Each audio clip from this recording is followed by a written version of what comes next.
All right, welcome in, guys. I am Chris Marler, host of the Saturday Football Uncensored podcast, joined by a very special guest today, and not only a friend in real life, friend on social media as well, and a team expert of the team we're going to be talking about with the Alabama-Texas game coming up this Saturday.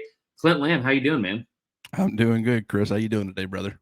Good, good. We just got into a deep talk off air. We're gonna that's some other time. So I appreciate the Set the grin. mood. But no, there's a massive game in Tuscaloosa this weekend. Probably the biggest game I think on campus since 2019 LSU for sure. Outside of that, I can't really think of another game on campus that's had this level of magnitude, I think, and build up in since what, maybe 2015 Ole Miss with the revenge factor. Like what would you say?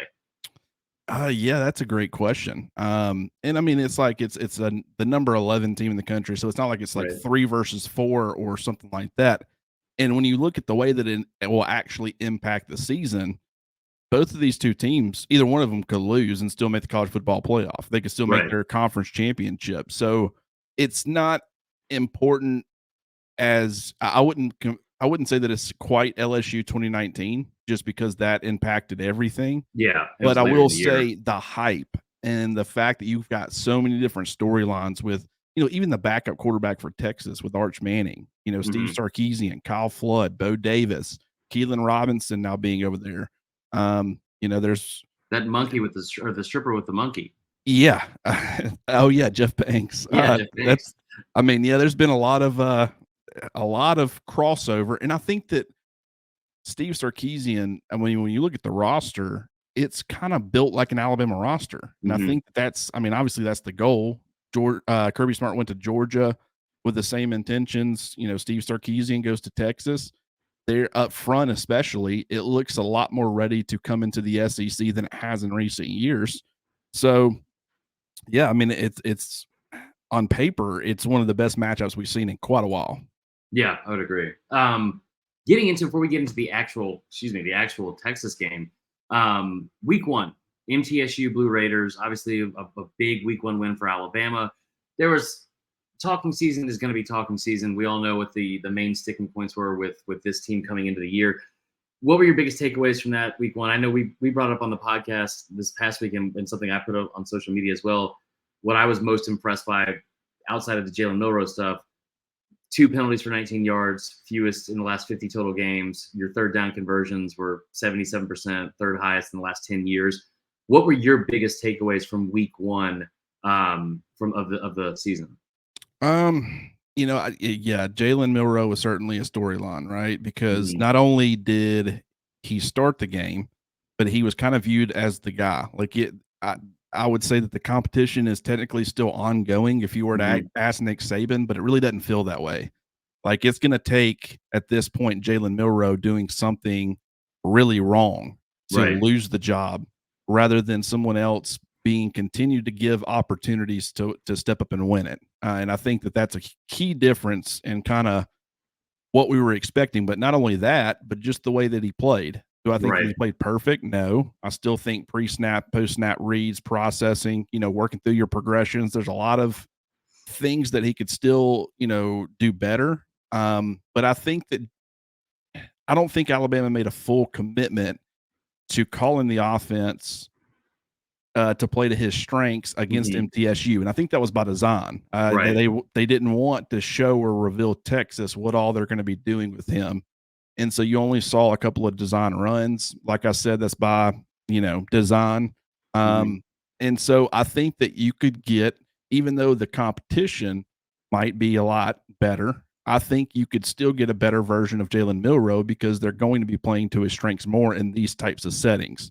But when you look at MTSU they were selling out for the run. I Yeah. mean, just the blitz packages and everything that they were sending at Alabama's offense, that created issues in the run game. And Mm-hmm. fans are going to look at that and they're going to say Alabama should be physically dominating MTSU up front.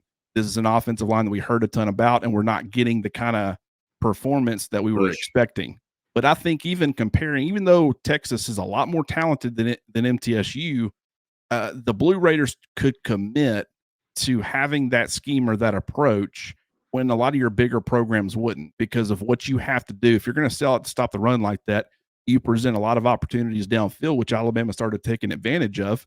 And from a Texas perspective, you're not going to want to take that same approach. You're going to want to you're going to want to be a lot more balanced. And so, even though MTSU is a lot less talented, I don't think that you'll get the same kind of issues on Saturday as far as establishing the run that you did against MTSU.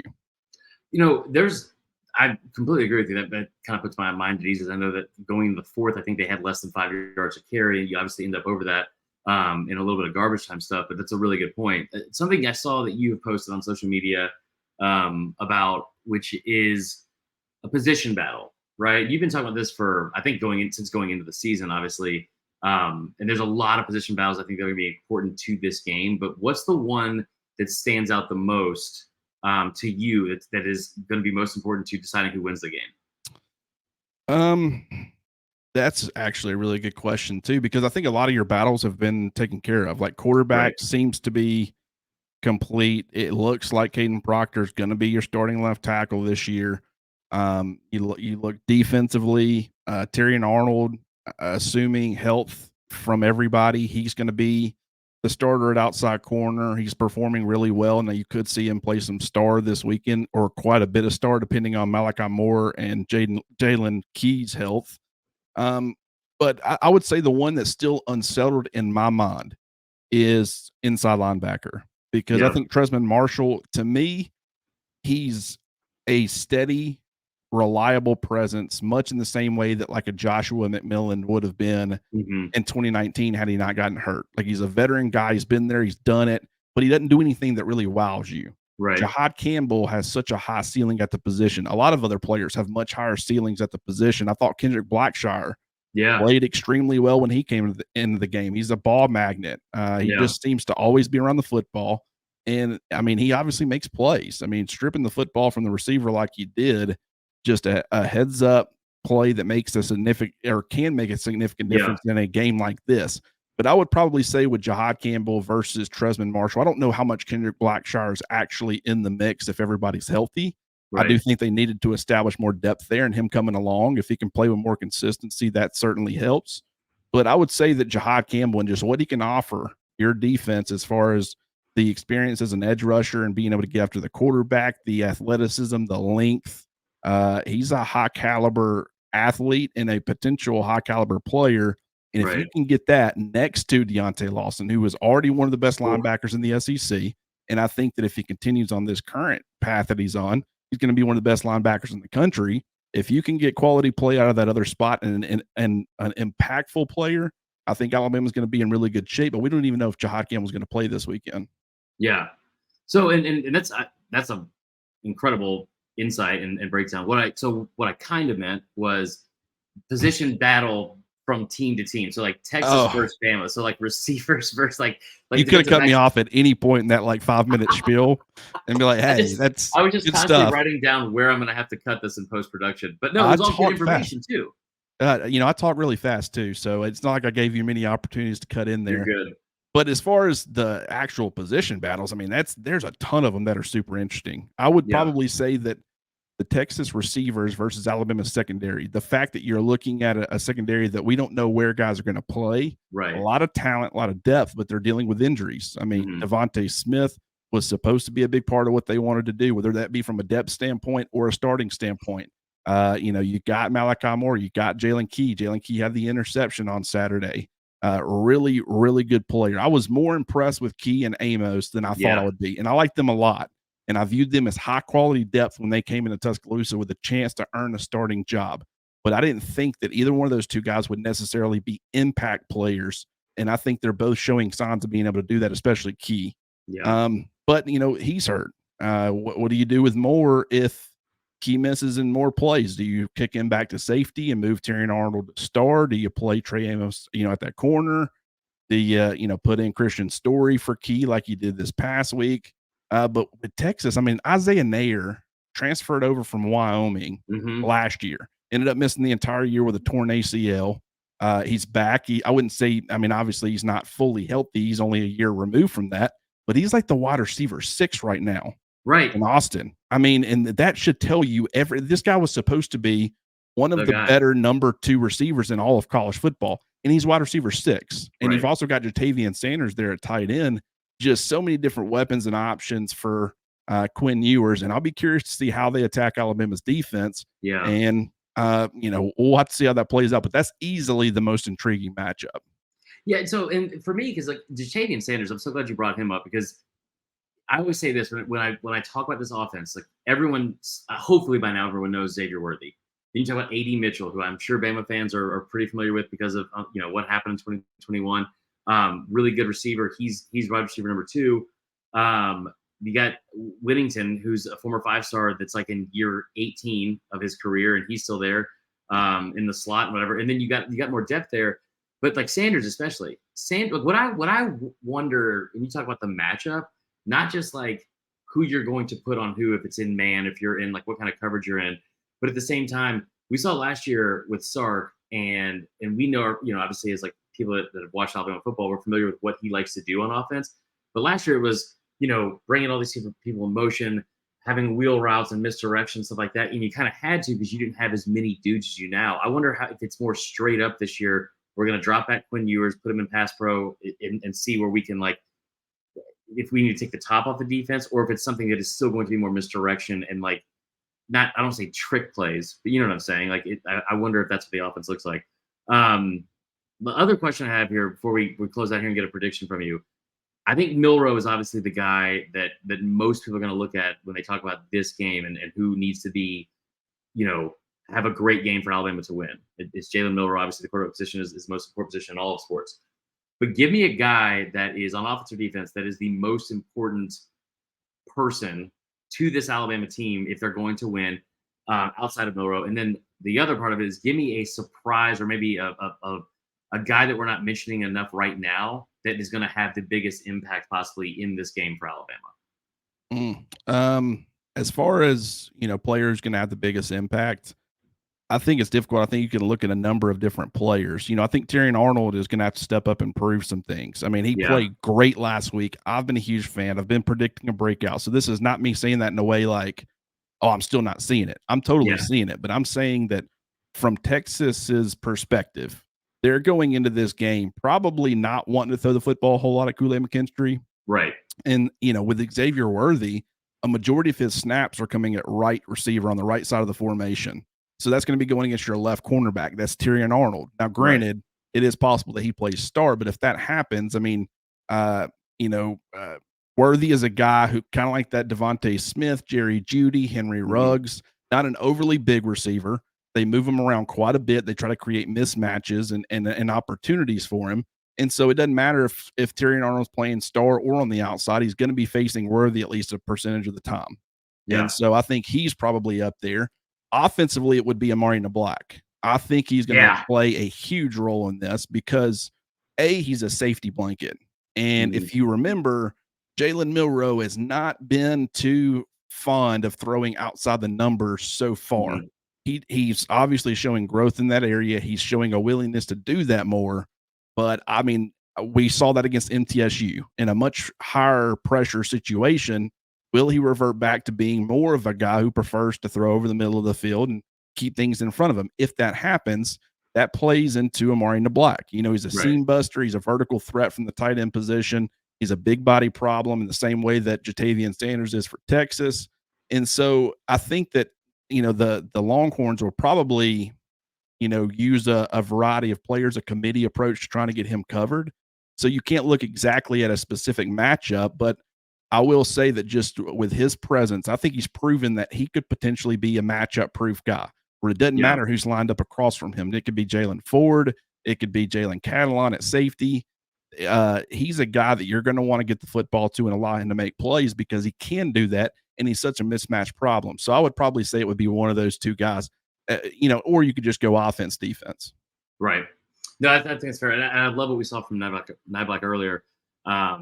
And I know that that's a guy that a lot of people are waiting to see have a breakout year at that position. Last but not least, I got to get one score prediction from you because I was saying in the offseason, I think that this is a game where you might not have the quarterback position figured out yet. I would love nothing more than to see, like, I know this season didn't end with a national championship. That 2014 team with Blake Sims was one of my favorite Alabama teams of all time. They were, because there was kind of a chip on your shoulder, this underdog. You're coming off a second straight year, or a year where you didn't win the Natty. A lot like this year. A guy that people did not think was going to win that starting job, and against every bit of criticism, he came out on top. And I think that Jalen Milroe is a guy that, like, it is hard not to pull for that kid, and he's so much fun to watch. I said in the offseason I thought Texas won this game.